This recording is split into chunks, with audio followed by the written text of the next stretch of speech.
नमस्कार। बात करने वाले हैं अगली अवस्था की। आपने जितनी वीडियो देखी हैं अब तक, 3 अवस्था तक प्लेलिस्ट में अवस्था और प्लैनेट देख सकते हैं। आज हम बात करेंगे विकल अवस्था की कि विकल अवस्था आपके प्लैनेट की क्या होती है, वो किस स्टेट में बैठा हो, आप कैसे देख के बता सकते हैं कि विकल अवस्था में। देखिए, ये कहीं नहीं मिलने वाला है, यूट्यूब पे भी नहीं मिलने वाला है, कहीं पे कोई डिस्कशन नहीं करता है। मैं इनको बहुत बारीकी के साथ, जब आपकी एनालिसिस की जाती है, हम इन अवस्थाओं को देखकर ही आपकी कैलकुलेशन करते हैं। तो विकल अवस्था है तो वीडियो को अंत तक देखिए और मैं यहाँ पे बताऊंगा कि विकल अवस्था क्या होती है। देखिए, जब भी आपकी, ये देखिए कुंडली है ये आपकी, ठीक है जी।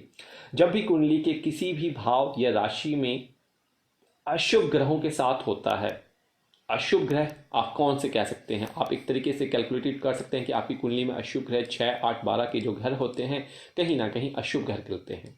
तो अगर आपकी कुंडली में किसी भी भाव या राशि में पाप ग्रह स्थित हैं तो वह ग्रह विकल अवस्था में आ जाता है।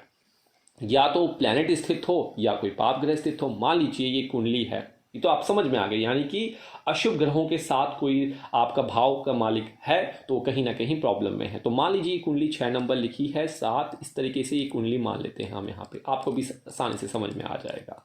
चलिए, इस तरीके से ये कुंडली यहाँ पे आ गई है और आप इस कुंडली में देख रहे हैं जो इस घर का मालिक है, मान लीजिए यहाँ पे बुध देव इस घर के मालिक बनते हैं। 3 नंबर और 6 नंबर बुध को रिप्रेजेंट करता है और बुध देव जाके इस कुंडली में बैठ गए हैं कहाँ, कहीं ना कहीं इस कुंडली के एक भाव में। तो 1 नंबर जो होता है, ये मूल त्रिकोण राशि जो होती है किसकी होती है, मंगल, और मंगल की बुध के साथ कहीं ना कहीं संबंध अच्छे नहीं होते और ये अष्टम भाव है और अष्टम भाव दुष्ट स्थान भी होता है, अशुभ भाव भी ये है। तो हम इसे कह सकते हैं कि बुध इस कुंडली में, हालांकि लग्नेश को दोष नहीं लगता है, परंतु कहीं ना कहीं राख एक अंश तो उसके ऊपर जरूर फेस पे आ जाएगा। तो ये एक विकल अवस्था कहलाई जाएगी।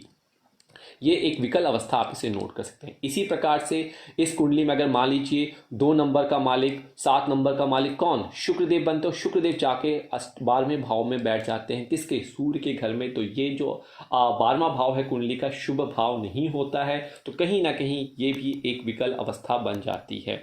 अगर ऐसे ना होकर अगर शुक्रदेव यहीं बैठे हों और यहाँ पे संबंध हो जाता है 6, 8, 12 मालिक के साथ, तब भी एक विकल अवस्था कहलाई जाएगी। मतलब 6, 8, 12 के मालिक के साथ अगर संबंध बनते हैं, अशुभ भाव के मालिक के साथ संबंध बनते हैं आपके शुभ प्लैनेट के, तो कहीं ना कहीं वो विकल अवस्था कहलाएगी।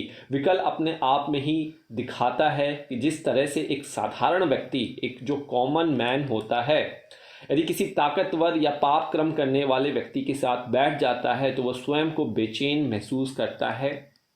सोचिए, आप सोचिए इस बारे में, अगर आपको किसी ऐसे इंसान के साथ बैठा दिया जाए जो आपके नेचर का नहीं है, पापी है, कुकर्मी है, गलत कार्य करता है, तो कहीं ना कहीं आप वहां पे बेचैन होंगे, अपने आप को कंफर्टेबल नहीं पाएंगे।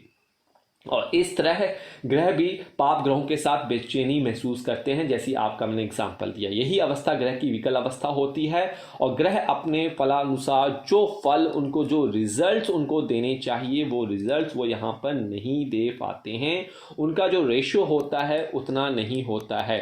कई बार हमारे पास जातक जातिकाएं पूछते हैं कि मेरा ये ग्रह अच्छा बैठा है, इसकी दशा भी चल रही है, ये कंबस्टेड भी नहीं है, लेकिन ये फल क्यों नहीं दे रहा है। तो ये एक कहीं ना कहीं विकल अवस्था में वो प्लैनेट होता है, नीच प्रकृति वाला हो जाता है गलत प्लैनेट के चक्कर में आकर, और बुरी संगति के संगत में वो खराब होने लग जाता है। इसलिए विकल अवस्था में उत्साह की कमी हो जाती है, आत्मसम्मान को हानि पहुंचती है, इंसान जो होता है अपने आप को रेस्टलेस फील करता है, स्टबर्न फील करता है, फ्रस्ट्रेटेड फील करता है और कहीं ना कहीं मेंटली वो ज़्यादा स्टेबल नहीं होता है, एंजाइटी रहती है, नींद नहीं आती है और कहीं ना कहीं वो एक स्टेटस ऑफ अनकंफर्टेबिलिटी में बना रहता है। तो ये सिंपल सा विकल अवस्था थी।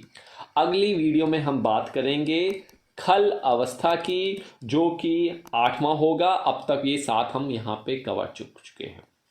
तो देखिए, सारी वीडियो को अवस्था स्टेट्स ऑफ प्लैनेट्स की प्लेलिस्ट सेक्शन में आप देख सकते हैं और किसी प्रकार की सहायता चाहिए आपको, सारे माध्यम डिस्क्रिप्शन बॉक्स में दिए गए हैं। ऐप डाउनलोड कर लीजिए, वेबसाइट पे विजिट कर लीजिए, इंस्टाग्राम, फेसबुक, ट्विटर और यहाँ पे अपने कोरा पे अपना चार्ट एक क्वेश्चन के साथ शेयर कर सकते हैं। कोशिश करेंगे आपको रिप्लाई किया जाए जैसे ही आपका नंबर आएगा। धैर्य बना के रखें, बहुत बहुत ज़्यादा हमारे फॉलोअर्स हैं और सबके क्वेश्चन डे बाय डे आते हैं, तो इसमें देरी हो सकती है।